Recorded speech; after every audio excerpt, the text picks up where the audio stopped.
High বন্ধুরা, অনেকদিন পরে এলাম আপনাদের কাছে।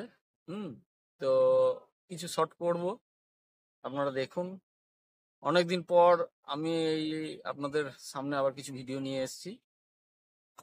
তো অনেকদিন, মাস ছয়েক তো টার্গেট করিনি, যার ফলে হাতও একটু খারাপ হয়েছে। হুম শর্টগুলো দেখুন, আর চ্যানেলে এসে লাইক, কমেন্ট, সাবস্ক্রাইব অবশ্যই করবেন।